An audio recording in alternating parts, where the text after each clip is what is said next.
So next we're going to go ahead and cover the country biscuit recipe. I've once again done the me's for everything. The first thing that is asked of us in this recipe, however, is they want us to sift the ingredients. So I've gone ahead and grabbed all of our ingredients, and we will go ahead and do that right now.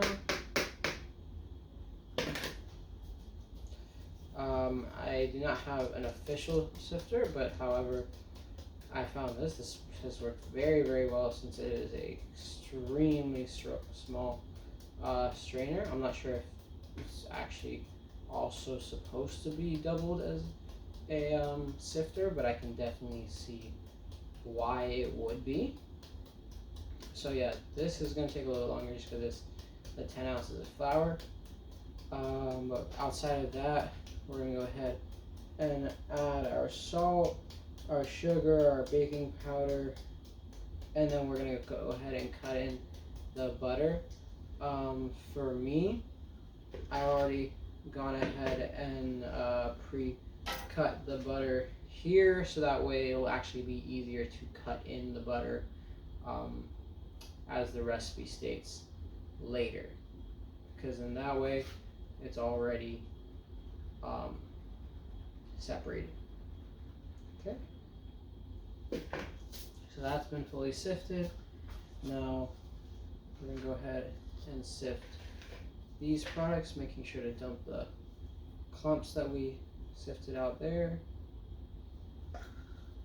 Of all the recipes this semester, the biscuit one definitely surprised me because I've never been a fan of biscuits, but it was a happy surprise because I actually saw a recipe that I was kind of like excited for, just because it's cool to see that biscuits don't always have to be really dry, and I haven't ever really had that before, so it's a very nice experience for me.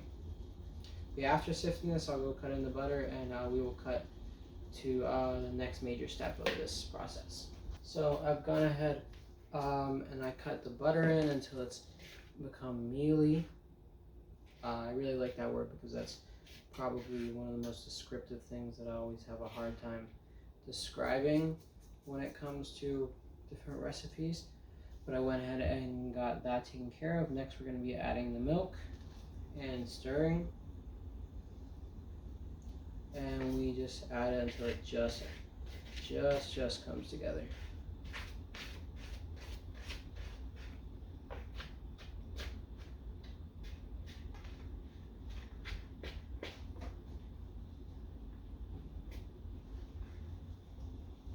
I'm trying to add it in batches so that way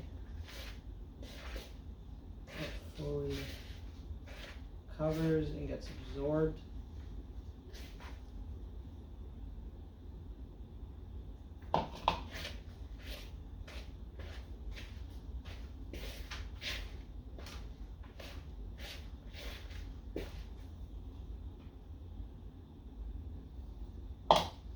It does seem like I'm going to need the whole thing, just because despite me folding in the milk, we still have a good amount of flour, so we end up needing the entire thing.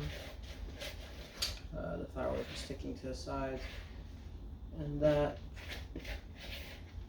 there just finish this off, and it's pretty much perfectly not sticking the sides as much, yet it is that mealy consistency that we can go ahead and use. And now that this has gone ahead and held together, I'm going to go ahead and flour it out and knead it together, and we will go ahead and see you as soon as we roll out the dough. I went ahead and rolled out our dough, and I used a oiled packing container to get our distance for about the one inch. However, I was able to try different like diameters, because although it's kind of like placed here, there's nothing specific to exactly how big each each biscuit should be, and I've seen them a million different sizes, like across the market. So I went ahead and created all 1 inch tall um, biscuits, but at varying diameters, so that way I can test what would be the best overall biscuit size, as well as they cook, I'll be able to visually see how they impact it because of the diameter overall, making it cook slower. And here we have our biscuits, fresh out of the oven.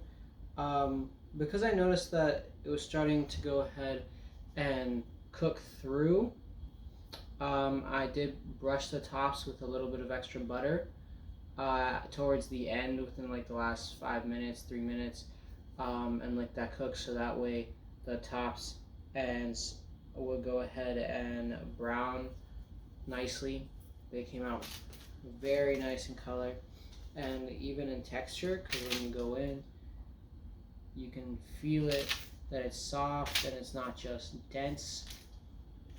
So I definitely think this recipe came out very well, especially in comparison to the first time I did this. I think they definitely rose better. They also look a lot nicer. I am very excited to go ahead and try it.